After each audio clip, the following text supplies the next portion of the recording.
देखो बच्चे, मैं डायरेक्टली आपको एग्जांपल बताता हूँ, वहीं से आपका जो रूल है ड्रा करने का ग्राफ का, वो भी क्लियर हो जाएगा। सबसे पहले मैं फिर से रिपीट करना चाहूँगा कि पैरामीटराइजेशन क्या होता है। बेसिकली आपका जो तरीका होता है ग्राफ को ड्रा करने का, वो ये है कि आप जो पैरामीटराइज्ड करो है, उसको आप किस में चेंज करने की कोशिश करो। उसको किस फॉर्म में आपने लाने की कोशिश करनी है।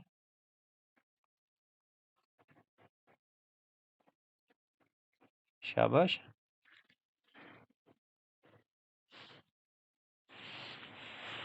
जो आपका पैरामीटराइज्ड करो है, आपको इसको किस फॉर्म में लाने की कोशिश करनी है। कार्टेशियन। देखो बच्चे, मैं क्यों कह रहा हूँ कार्टेशियन फॉर्म में आपको क्यों लाना है, क्योंकि कार्टेशियन फॉर्म में आप जानते हो कि जब आपके पास कार्टेशियन फॉर्म होती है तो आप प्रेडिक्ट कर सकते हो कि आपका कर्व किस तरह का होगा। What I am saying essentially means, suppose अगर कार्टेशियन फॉर्म में आपके पास, अगर कार्टेशियन फॉर्म में कुछ इस तरह का कर्व आपके पास आ गया, x square plus y square equal to suppose 1, तो इसका मतलब ये क्या शो कर रहा है, this is a circle with centre at origin and radius 1, है ना। इसी तरह से अगर आप कभी कार्टेशियन फॉर्म को, सॉरी, जो आपका पैरामीटराइज्ड कर्व है उसको अगर आप कन्वर्ट करते करते आपकी फॉर्म सपोज कुछ इस तरह किया जाए, suppose you get form x square by a square plus y square by b square equal to 1। तो बच्चे ये कौन सी फॉर्म, ये किसकी है, this shows what, this is ellipse. ये क्या है, this is ellipse with semi minor axis as semi major axis as A and semi minor axis as B। इसी तरह से अगर आप ड्रा करते करते आपके पास कुछ इस तरह की इक्वेशन आ जाए, सपोज आपके पास x इक्वल टू कुछ ज़ीरो आ जाए, तो x इक्वल टू ज़ीरो ये क्या शो करता है, दिस शोज y एक्सिस, या y इक्वल टू ज़ीरो आ जाए, इसका मतलब दिस शोज x एक्सिस। अब मेरी बात समझ पा रहे हो मैं क्या कह रहा हूँ। देखो बच्चे, मैं आपको एग्जांपल देता हूँ, सपोज आपके पास पैरामीटराइज्ड करूँ ये दिया हुआ है, x equal to 2 cos theta, 2 cos t ही लेता हूँ मैं क्योंकि t में दिया है, और y क्या दिया हुआ है, सपोज y दिया हुआ है 2 sin t, और t किसके बीच में लाई कर रहा है, 0 से लेकर 360 डिग्री के बीच में। किसके बीच में बच्चे, 0 से 360, या इस 360 को कभी कभी हम 2 पाई भी लिखते हैं। तो ये किसको जनरेट करेगा पता है ना आपको बच्चे, इस सर्कल को जनरेट करेगा। ये किसकी पैरामीटराइजेशन है, किसकी पैरामीटराइजेशन है बच्चे, सर्कल की। आप इसको देख सकते हो, करो ना x square plus y square, करो जरा, एक्स स्क्वायर किसके इक्वल आ जाएगा, दिस इज 4 का स्क्वायर टी, और वाई स्क्वायर किसके इक्वल आ जाएगा। अच्छा, साथ साथ में बोलोगे तो मैं कंटिन्यू करूंगा लेक्चर, अदरवाइज लेक्चर को क्लोज कर लेते हैं। वाई स्क्वायर किसके इक्वल है,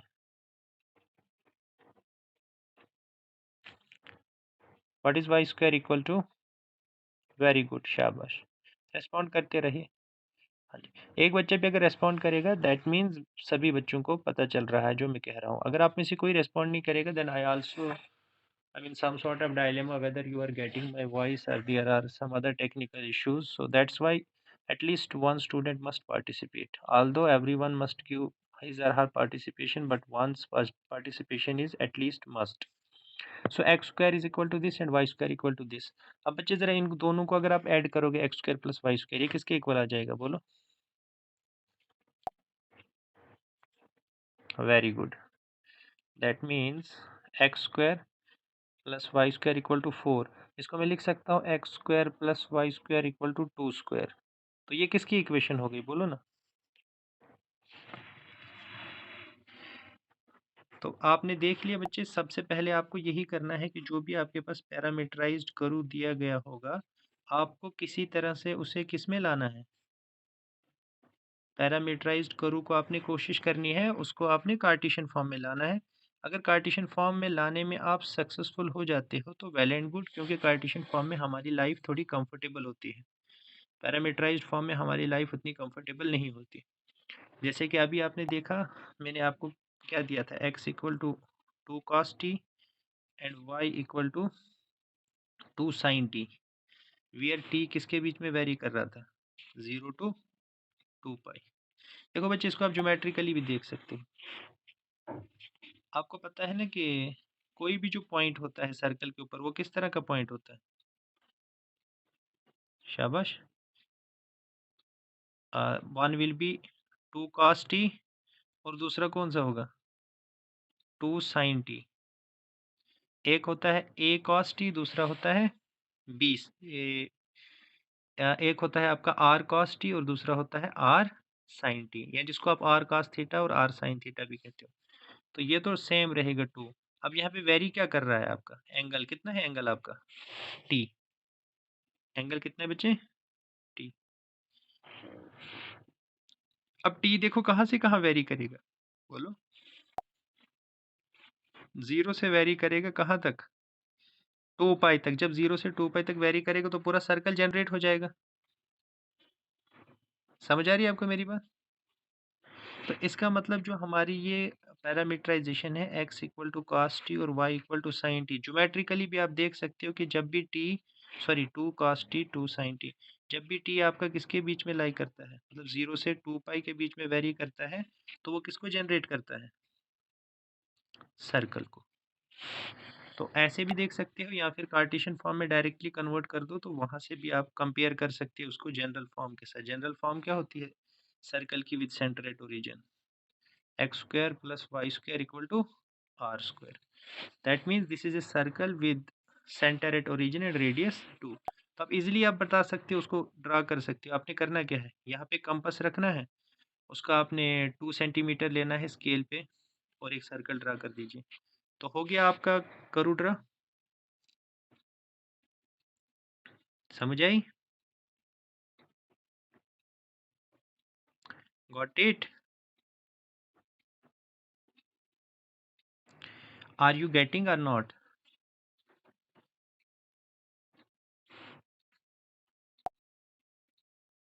हेलो डियर स्टूडेंट्स, नहीं समझ आए बच्चे? Okay, let me try once again.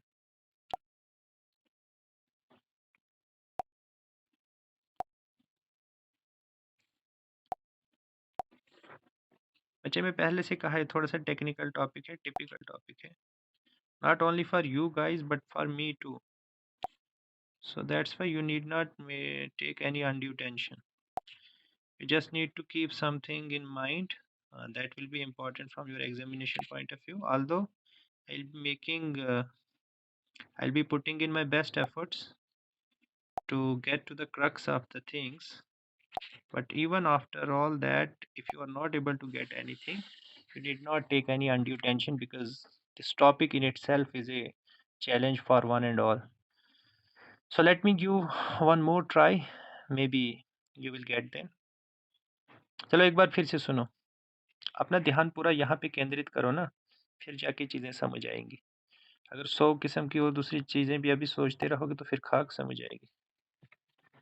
सुनो, मैंने आपको कहा, जब भी आपको कोई भी पैरामीटराइज्ड करू दिया गया होगा, पैरामीटराइज्ड करू बच्चे इसी तरह का होता है। जनरल फॉर्म क्या होती है इसकी, x is also function of some t and y is also some other function of t। Suppose एक फंक्शन आपका f है और दूसरा फंक्शन क्या है, फाई।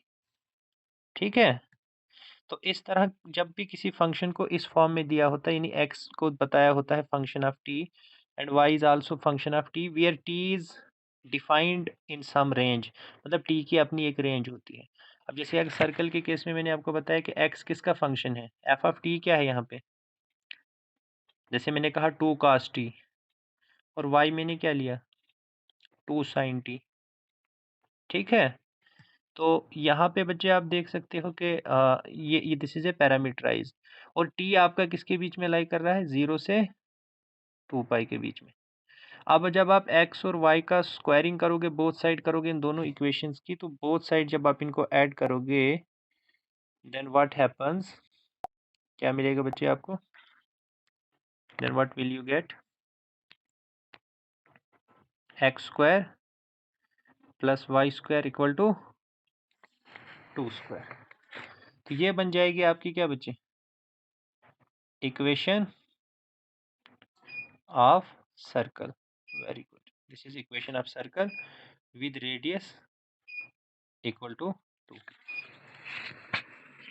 ये तो हो गया बच्चे आपका इक्वेशन ऑफ सर्कल। लेकिन मैंने आपको ये बताया कि आपके पास दो उपाय हैं। एक तो हो गया कि आप कार्टेशियन फॉर्म में उसे कन्वर्ट कर सको, लेकिन आपको बताता चलो बच्चे कि कार्टेशियन फॉर्म में कन्वर्ट करना हर समय जो है वो संभव नहीं होता है। अब जहाँ पे संभव होता है उसका एक उदाहरण मैंने आपको दे दिया।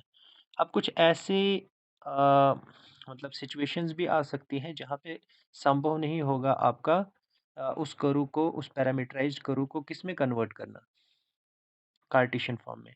तो वहाँ पे कैसे हम उसे करेंगे, आइए उसका हम एक उदाहरण अब देख लेते हैं, ठीक है। और मैं आपको सीधा डायरेक्टली एग्जांपल बताऊंगा और एग्जांपल से ही आपको उसका वर्किंग मेथड भी पता चल जाएगा। क्योंकि वर्किंग मेथड में आपको फिर से आप उलझ जाओगे, क्योंकि वहाँ पे चीज़ें आपको फिर से वो काफ़ी जनरल फॉर्म में दिखेंगी, तो you will not appreciate that right now. So मैं आपको डायरेक्टली एग्जांपल देता हूँ। हाँ, अपनी बुक का पेज नंबर 286 खोलिए बच्चे। मैं आपको नोट्स पे ले लेता, लेकिन यहाँ पे मेरे पास ज़्यादा अच्छा है, ये वाइट बोर्ड पे ज़्यादा अच्छे से चीज़ों को बताया जा सकता है। क्या है बच्चे, trace the curve x equal to a into t minus एस t sine t and y is equal to a into 1 minus cos t. ये बच्चे आपको पैरामीटराइज्ड कर्व दिया है। x is also a function of t and y is also some other function of t। अब देखो हमारे पास एक rule होता है, रूल को याद रखो। This will be your rule number 1 also. इसको हम अप्लाई करेंगे यहाँ पे। रूल नंबर 1 ये होता है बच्चे कि अगर x equal to f of t क्या हो, if this is odd function, अगर ये क्या है, odd function of t and y is equal to f of t क्या है, बोलो बच्चे, इवन फंक्शन ऑफ टी, तो उस केस में सिमेट्रिसिटी कहाँ से मिलती है हमें, then the curve is symmetric about, किसके अराउंड सिमेट्रिक होता है, वाई एक्सिस, किसके अराउंड। अब बच्चे इसको याद कैसे रखना है, आपने देखना है कि E1 किसके साथ लगा हुआ है, E1 किसके केस में लगा हुआ है,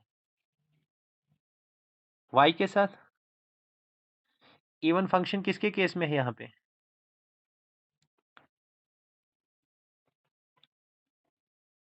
देखो एक है ना x equal to f t वाला, और दूसरा एफ टी नहीं, इसको जी टी ले लो, कुछ से ये कोई डिफरेंट फंक्शन है। तो आप बताइए अभी बच्चे कि ये E1 वाला कौन सा है, y वाला है ना। तो जो वाला इवन होता है उसी के अराउंड, मतलब उसी एक्सिस के अराउंड सिमेट्रिसिटी होती है आपकी। जैसे यहाँ पे इवन कौन सा है, वाई, तो इसलिए सिमेट्रिसिटी कहाँ से होगी, वाई एक्सिस से। यदि ऐसा ना हो बल्कि x equal to f of t even हो, अगर ऐसा हो जाए कि x वाला इवन फंक्शन हो जाए t का और y क्या हो जाए, ऑड फंक्शन, y क्या हो जाए बच्चे, ऑड फंक्शन ऑफ t, तब सिमेट्रिसिटी कहाँ से होगी, अब अलोंग एक्स एक्सिस। अब समझो जरा सिमेट्रिसिटी का मतलब क्या होता है। बच्चे आप इंसान को देखो, हम चल इंसान की मिसाल लेते हैं, ये मान लो ये कि इंसान है बच्चे, इसकी भी एक सिमेट्री होती है ना, इसको क्या कहते हैं हम, बाइलेटरल सिमेट्री। क्या कहते हैं, कौन सी सिमेट्री होती है हम में, बच्चे जिस तरह हमारे सर का ये वाला पोर्शन होगा वैसा ही हमारा ये वाला पोर्शन भी होगा, जैसा हमारा ये बाजू होगा वैसा ही हमारा ये बाजू भी होगा, जैसे हमारी ये आँख होगी वैसे ही हमारी ये आँख भी होगी, ठीक है। तो हम में बाइलेटरल सिमेट्री होती है। अब इसको आप अगर वाई एक्सिस मानेंगे, इसको जो हमारी एक्सिस हमारी बीचों बीच बॉडी से गुजरती है, तो हम कह सकते हैं कि हमारी body is symmetrical about y axis. किसके अराउंड सिमेट्रिकल है, वाई एक्सिस के अराउंड सिमेट्रिकल है। अब इस सिमेट्रिसिटी का फ़ायदा क्या होता है, सिमेट्रिसिटी का फ़ायदा ये होता है कि अगर आपको एक तरफ आपने ड्रा कर दिया तो दूसरी तरफ वो ऑटोमेटिकली ड्रा हो जाता है। आपको मेरी बात समझ आ रही है। Are you getting my point what I am saying? बच्चे सिमेट्रिक अगर कोई चीज़ है, मैं मान लो मैं आपको कहता हूँ कि इंसान की सिमेट्री, अगर आपने किसी इंसान का मान लो स्केच ड्रा करना है, तो अगर आपको किसी के आधे सर का स्केच कोई आपको दे दे, तो इसका मतलब पूरा स्केच भी आप उसका ड्रा कर सकते हो ना, अगर आप एक अच्छे पेंटर हो, मतलब पोर्ट्रेट ड्रा कर सकते हो आप। तो अगर आपको आधा ही इंसान का वो कोई पोर्ट्रेट दे दे, तो आप पूरे का कर सकते हो ना? मेरी बात समझ आ रही है आपको? वही बच्चे यहाँ पे भी बात है कि ग्राफ का अगर आपको वन हाफ पता चल जाए, तो अदर हाफ वो ऑटोमेटिकली ड्रा हो जाता है। कहने का मतलब ये है कि हमारा आधा काम आसान हो जाता है, क्या देखने से? सिमेट्री देखने से। सिमेट्री देखने से हमारा आधा काम आसान हो जाता है। तो अभी जो हमने रूल नंबर 1 में पढ़ा, उसको अगर हम अप्लाई करें यहाँ पे, देखो x किसके इक्वल है? अच्छा भाई जल्दी-जल्दी से अब आइए। a into 1 minus sine t, और y किसके इक्वल है? a into 1 minus cos t।